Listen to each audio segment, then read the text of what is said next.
विशाळगडाचा मुद्दा सध्या चांगलाच तापलाय। अशात मुंबई हायकोर्टाने अतिक्रमणांवरच्या कारवाईला स्थगिती देऊन राज्य सरकारला फटकारलंय। पाहूया त्या संदर्भातला रिपोर्ट।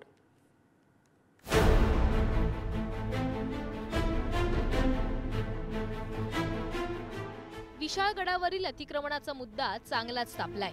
गेल्या 4 दिवसात विशाळगडावरील 115 अतिक्रमणांवर हतोडा चालला। मात्र या प्रकरणी उच्च न्यायालयात दाद मागण्यात आली होती। यावेळी न्यायालयाने विशाळगडावरील कारवाई तातडीने थांबवण्याचे निर्देश दिले। इतकंच नव्हे तर कारवाईवरून कोर्टाने प्रशासनाला खडे बोल सुनावले। भर पावसात बांधकामावर हातोडा चालवण्याची काय गरज होती? पोलिसांकडून कायदा सुव्यवस्था का पाळली गेली नाही? कारवाई तात्काळ थांबवा। सप्टेंबरपर्यंत कुठलीही नवी तोड कारवाई नको।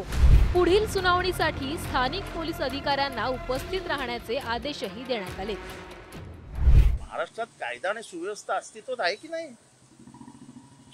विशाळगडावर जायला एकच मार्ग आहे असा, म्हणजे पोलिसांनी ठरवलं असतं तर एकही माणूस वरती जाऊ शकला नसता। एका संभाजीने जाहीर केलं, दुसऱ्या संभाजीने कट रचला आणि त्यातच कार्यक्रम पार पडला। आता लोकांना धीर देणं आणि त्यांना पूर्णपणे संरक्षण देणं ही आपली प्राथमिकता आहे। आता हे लोकांचं जीवन पूर्वपदावर कसं येईल यासाठी शासन प्रयत्न करते। छत्रपती संभाजीराजे यांनी विशाळगडावरील अतिक्रमणाविरोधात आक्रमक भूमिका घेतली होती। यानंतर 14 जुलै रोजी संभाजीराजे छत्रपती विशाळगडाच्या परिसरात गेले, तेव्हा काही जणांचा जमाव हिंसक झाला। त्यांनी विशाळगडाच्या परिसरात तोडफोडही केली। गजापूर आणि मुस्लिमवाडी परिसरातील घरादारांचेही जमावाकडून नुकसान करण्यात आलं। यानंतर जिल्हा प्रशासनाने विशाळगडावरील अतिक्रमणही हटवण्यास सुरुवात केली। माननीय कोर्टाजवळील सगळ्या गोष्टी लपवतात।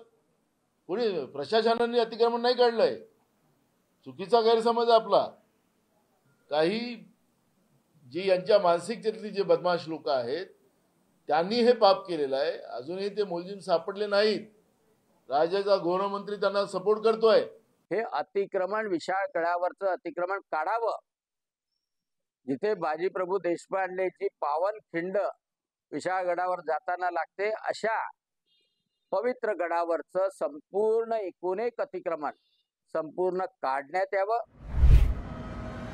विशाळगडावरील हिंसाचारानंतर कोल्हापूरचे खासदार शाहू महाराज छत्रपती आणि आमदार सतेज पाटील यांनी विशाळगडाला भेट देऊन तेथील परिस्थितीची पाहणी केली। त्यानंतर गुरुवारी उपमुख्यमंत्री अजित पवारही विशाळगडावर गेले होते। दरम्यान आज अजित पवारांच्या राष्ट्रवादीकडून विशाळगडाच्या पायथ्याला असलेल्या गजापूर पैकी मुसलमानवाडी येथील पीडित नागरिकांना मदतीचा हात देण्यात आला। यावेळी गावकऱ्यांनी हम सब एक है, भारत माता की जयच्या घोषणा दिल्या। आज आम्ही सर्व जिल्हा राष्ट्रवादी काँग्रेस अजितदादा गटाच्या वतीनं इथं त्यांना थोडाफार हातभार लावावा आणि त्यांना धीर देण्याच्या दृष्टिकोनातून आम्ही इथं सर्वजण आलेलो आहोत। आज जे लोकांचं जे आर्थिक नुकसान झालेलं आहे त्याची मदत जिल्हा राष्ट्रवादी काँग्रेस पक्षामार्फत आणि ब्लँकेटच्या स्वरूपात अशी मदतही असणार आहे। दरम्यान विशाळगडावर झालेल्या हिंसाचारावरून राज्यभरात मुस्लिम संघटना आक्रमक झाल्याचं पाहायला मिळालं। अकोला, बीड, धाराशिवमध्ये मुस्लिम बांधवांनी निदर्शनं केली, तर संभाजीनगरात माजी खासदार इम्तियाज जलील यांच्या नेतृत्वात मोर्चा काढण्यात आला। विभागीय आयुक्त कार्यालयासमोर रास्ता रोको करत निदर्शनही करण्यात आली। आम्ही कोल्हापूरच्या विशाळगडावर काय अतिक्रमण आहे आम्ही कधीही त्याचं समर्थन केलेलं नाही आहे, करणारही नाही आहे। पण काही नियम असायला पाहिजे ते काढताना। असं नाही आहे की कोणी लाठी काठी पत्थर आणि तलवार घेऊन जाईल आणि अशा प्रकारचे हे उद्रेक ते मचवणार। सध्या विशाळगडासह पायथा परिसरातील वातावरण पूर्णपणे निवळलंय। हिंसाचारात जे बाधित झाले त्यांना सर्व धर्मियांकडून मदतीचा ओघ सुरू झालाय। पुरोगामी महाराष्ट्राची हीच खरी ताकद असून हे चित्र कायम राहो हीच अपेक्षा।